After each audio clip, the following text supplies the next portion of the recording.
तर इथं आम्ही चाललोय गावाला. घरनं निघताना आम्ही व्लॉग शूट केला नाही, कारण पावसी होता आणि गडबड होती, त्याच्यामुळं काय शूटच केला नाही. तर इथं आता आम्ही पालखीला चाललोय. ज्ञानेश्वर महाराजांच्या, तुकाराम महाराजांच्या पालखीला चाललोय.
तर इथं गावाला पोचलो आम्ही.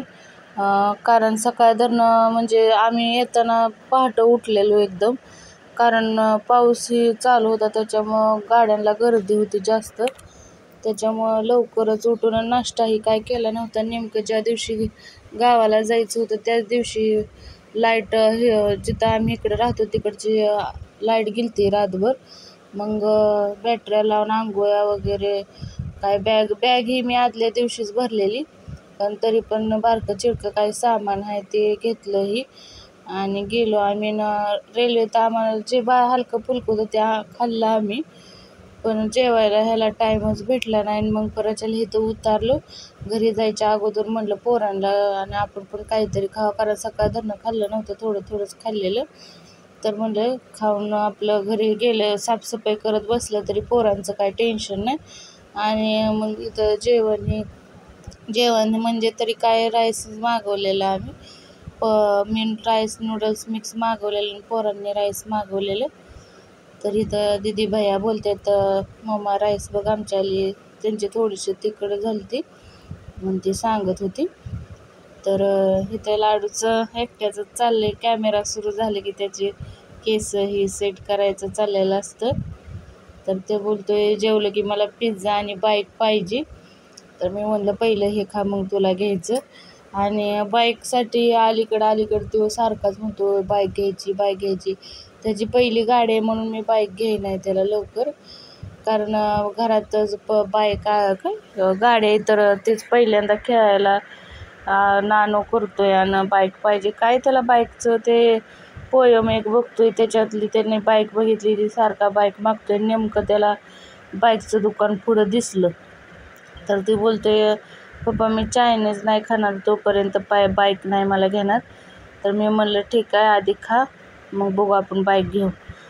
तर इथं चाललंय चायनीज हे खायचं. आणि आम्ही पालखीला गेलतो, कारण तुकाराम महाराजांची, ज्ञानेश्वर महाराजांची पालखी होती त्याच्यामुळं. आणि आम्ही थोडंसं लवकरच निघलेलो, कारण म्हणजे आमचं अर्जंट एकदमच म्हणजे प्लॅन झालं की जायचं आहे पाया पडाय, कारण 1-2 वर्ष आमची वारी बुडलेली पाया पडायला जायची. तर मग त्याच्यामुळं म्हणलं आपलं आता ह्या वेळेस तर जाऊन यावं. आणि पोरांना पावसामुळे ह्याच्यामुळे सुट्ट्या पण पडलेल्या, त्याच्यामुळं म्हणलं जाऊन यावं, पाया पडून यावं. तर इथं आता खाऊन पिऊन आता घरी जायचं. आणि माझी भाषा अशीच आहे, आता काय करायचं, अशीच आहे मी, अशीच आहे.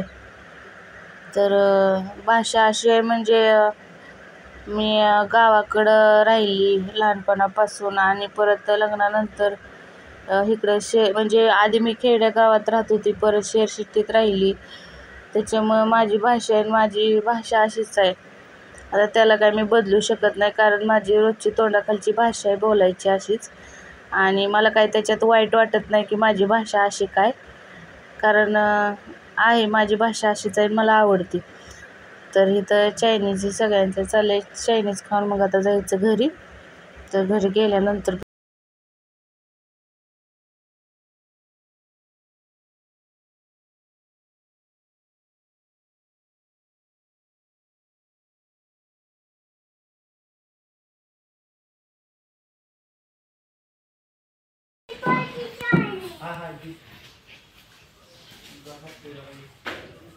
इथं आलोय आता, बॅग आहे ठेवले त्याला साफसफाई करायची. ते मारलंय आणि इथं लाईट नाही म्हणून अंधार येतोय तोंडावर पूर्ण. तर आता काय गॅस ही भरून आण. तर इथं भावन भाचा माझं दोघंजणी घरी गाडी घेऊन आलेत, कारण गाडी मावशीची इकडं लावलेली म्हणून सामान ही आणायला लागते म्हणून आणून द्यायला आलेत. तर इथं गावाला थंडी आहे. इथं आता लाईट नाही, पाऊस आल्यामुळं आपली थोडी असं, नाहीतर मोठी खांबावची लाईट असल्या म्हणजे उजेड पडतोय जास्त. लाडू आहे इथं. तर इथं आम्ही शेकोटी केली आहे. तर बसलोय आम्ही शेकायला. ही आहे माझ्या भावाचा मुलगा. तोंड आमचं दिसतंय का नाही काय माहित तुम्हाला अंधारात. गावाला पाऊस गेलाय म्हणून लाईटी पण गेले त्या खांबावच्या, म्हणून आम्ही शेकोटी केलेली आहे बघा.